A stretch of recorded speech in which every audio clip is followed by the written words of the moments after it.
Here's a rich, narrative-driven summary of Aflame, Learning from Silence by Pico Iyer, deeply atmospheric, thoughtfully paced, and full of actionable insights you can weave into your own life.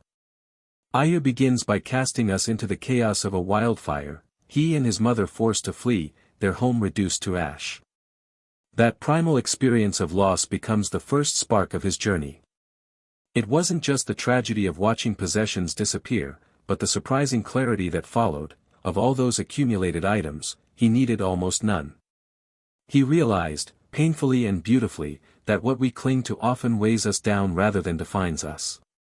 Driven by that newfound space, he accepts a friend's suggestion to visit New Camaldoli Hermitage in Big Sur.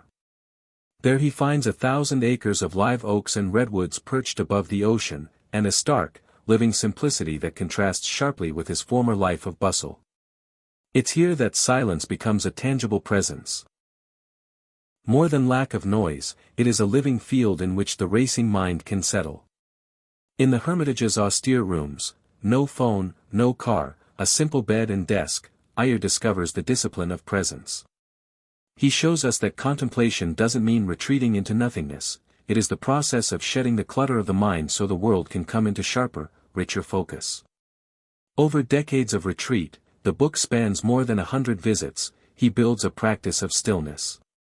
He shares how, in these silent weeks, he started tuning into subtleties, the ocean's rhythm, the monastery bells, the expansive quiet that doesn't erase life, but restores its proper scale.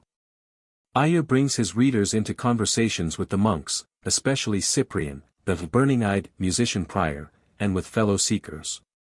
He recreates these exchanges not as scripted lessons, but as living demonstrations of compassion, attention, and mutual respect.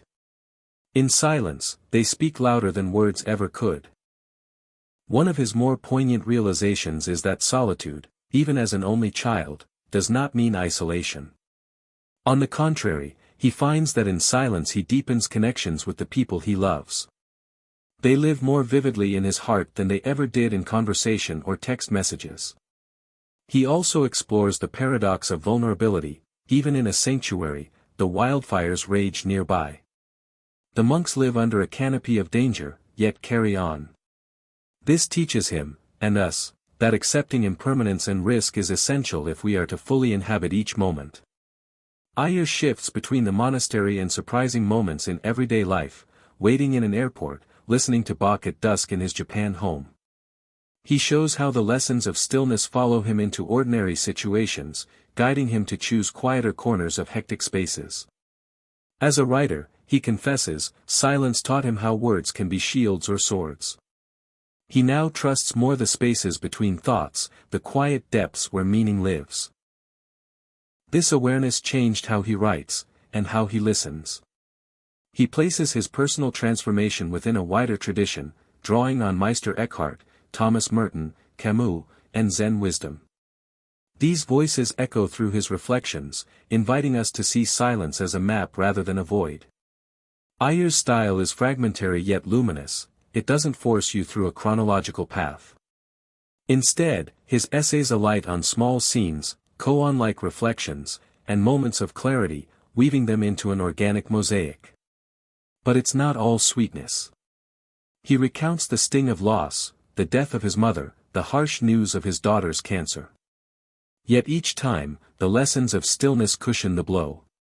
Silence becomes a companion in grieving, a clearing in which sorrow and acceptance can coexist.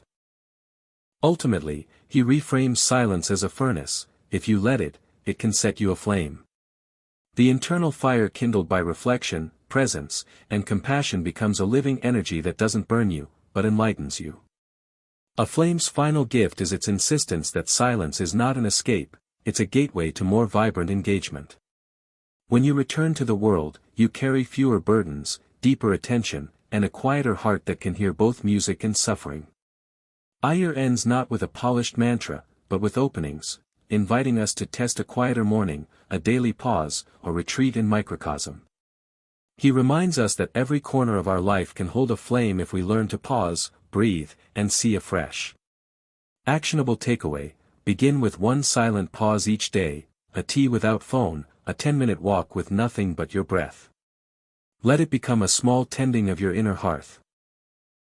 Over time, you may find, like Iyer, that silence is not emptiness, but the crucible in which a quieter, clearer, more loving self is born.